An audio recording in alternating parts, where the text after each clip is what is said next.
Il sera donc possible de recevoir un vaccin autre que celui qu'on a reçu en première dose. Le Comité consultatif national de l'immunisation a approuvé aujourd'hui le mélange de deux types de vaccins. Depuis le début de la pandémie, vous savez, on fait appel au professeur Gary Kobinger pour nous guider lorsqu'il est question de vaccination. Et il est encore là pour nous ce soir. Professeur Kobinger, bonjour. Bonjour. Professeur Kobinger, aidez-nous à nous situer dans ça. Outre les questions purement commerciales, parce que là, il y a deux compagnies là, qui se retrouvent dans la donnée, là, pourquoi, médicalement parlant, on est réticent parfois à mélanger deux doses de vaccin? Bien, souvent, c'est parce qu'on n'a pas de données cliniques qui vont avec ça. Habituellement, les compagnies pharmaceutiques qui développent des vaccins, bien, ils développent leurs vaccins en études cliniques jusqu'au bout, jusqu'à la commercialisation, puis après ça, ils mettent leurs vaccins disponibles. C'est rare qu'on voit des efforts où il y a des compagnies qui sont d'accord pour que leur vaccin soit mélangé avec un autre d'une autre compagnie. C'est vraiment exceptionnel de voir ça. C'est quoi exactement la différence? Puis on en a parlé au début de la pandémie, là, mais la différence entre le vaccin AstraZeneca, la technologie utilisée, les vaccins à ARN messager, comme ceux de Pfizer et Moderna, et la différence donc avec AstraZeneca? Écoutez, le vaccin AstraZeneca, ça utilise ce qu'on appelle un adénovirus. Donc, c'est un virus qui n'est pas capable de se répliquer, mais qui est capable de rentrer dans la cellule avec le message génétique qui produit la protéine du coronavirus. Bref, c'est un véhicule de transport qui amène la protéine d'intérêt, dans ce cas-ci de COVID, dans le muscle où le vaccin est injecté.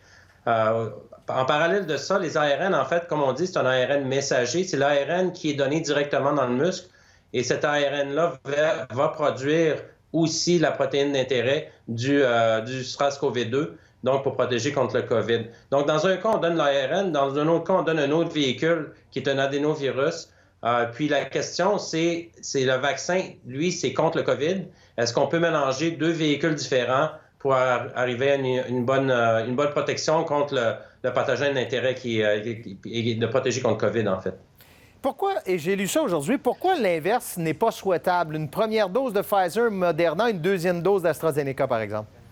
En termes en recherche en vaccin, de vaccinologie, c'est très fréquent. Ça donne souvent des meilleurs résultats de mélanger des vaccins. Nous, on appelle ça des régimes hétérologues de vaccins.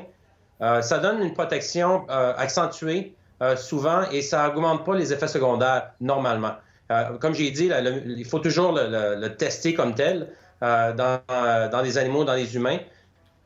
Et là, l'avantage, c'est qu'il y a des données cliniques qui commencent à circuler, des essais cliniques qui ont eu lieu en Angleterre et en Espagne.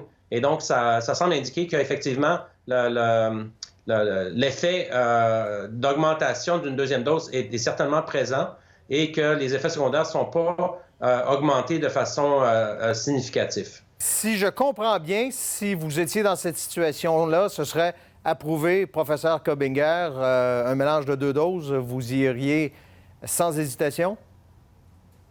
Oui, honnêtement, oui, surtout ce qui est proposé présentement, d'y aller en premier avec un AstraZeneca suivi d'une dose d'ARN ou d'avoir deux doses d'ARN de différentes compagnies.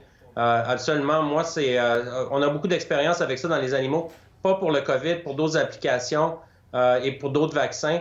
Mais on n'a jamais vu de problème avec ça. Moi, ça m'inquiète pas, surtout que c'est pas juste fait comme ça dans le vide. Il y a des données humaines, d'essais cliniques humains qui sont disponibles, qui ont été à la base de ces changements de recommandations. Donc, il n'y a pas de. Je pense que c'est fait de façon très solide. Professeur Kobinger, merci beaucoup d'avoir été encore avec nous ce soir. Merci à vous. Bonne soirée. Merci, au revoir.